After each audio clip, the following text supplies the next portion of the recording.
ब्रेकनंतर एक महत्त्वाची बातमी समोर येते। डीडीएसआर ग्रुप विरोधात तक्रारदार मुख्यमंत्र्यांच्या भेटीसाठी दाखल झाल्याची माहिती आहे। आमदार गोपीचंद पडळकर यांनी डीडीएसआर ग्रुप विरोधात हजारो कोटींच्या घोटाळ्याचा गौप्यस्फोट केला होता।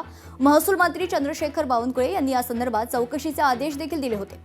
तर IRS अधिकारी सचिन मोटे यांच्या अडचणी आता वाढण्याची शक्यता वर्तवली जात आहे। तक्रारदारांनी मुख्यमंत्री देवेंद्र फडणवीसांचं दार ठोठावले। या प्रकरणी उच्चस्तरीय चौकशीची तक्रारांकडून खरं तर मागणी जोर धरू लागली आहे।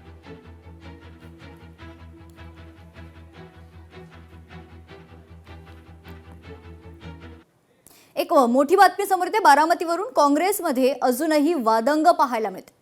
काँग्रेसची उमेदवारी माघार न घेतल्यास प्रचारात न उतरण्याचा निर्णय घेण्यात आलाय। काँग्रेसमधील काही वरिष्ठ नेत्यांनी हा निर्णय घेतल्याची सूत्रांची माहिती आहे। आज काँग्रेसचे काही नेते दिल्लीत हायकमांडशी संपर्क साधणार आहेत। बारामतीची उमेदवारी मागे घेण्यावर काँग्रेसमधील एक गट अजूनही ठाम आहे, तर दुसरीकडे राष्ट्रवादीकडूनही काँग्रेसशी संपर्क सुरू असल्याची माहिती आहे।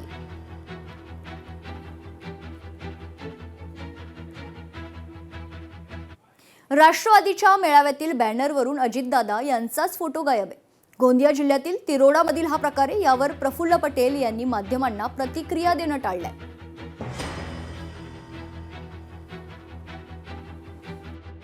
सभा घेतली आपली तिरोडाला इथे, मात्र अजितदादाचा फोटो नाही, यावर विरोधक आपल्यावर टीका आता राहू दे आता हे सगळ्या गोष्टी सभा घेतली आपली तिरोडाला इथे, मात्र अजितदादाचा फोटो नाही, यावर विरोधक आपल्यावर टीका आता राहू दे आता हे सगळ्या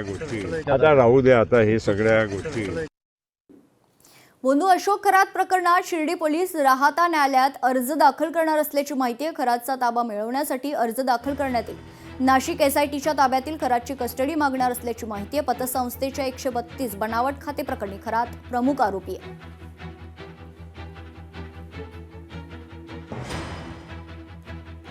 एक मोठी बातमी समोर येते। राष्ट्रवादी काँग्रेसच्या बीडच्या जिल्हाध्यक्षा प्रज्ञा खोसरे या भोंदू खरातच्या हस्तक असून त्यांच्यापासून सुनेत्रा पवार यांच्या जीवितास आणि प्रतिष्ठेस धोका असल्याच्या उल्लेखाचे एक निनावी पत्र सोशल माध्यमांवर मोठ्या प्रमाणात व्हायरल होत आहे। दरम्यान कुठल्याही प्रकारचा पुरावा नसताना निनावी पत्र व्हायरल करून माझी बदनामी करत राजकारण केलं जाते असा आरोप बीडच्या राष्ट्रवादीच्या जिल्हाध्यक्षा प्रज्ञा खोसरे यांनी केला।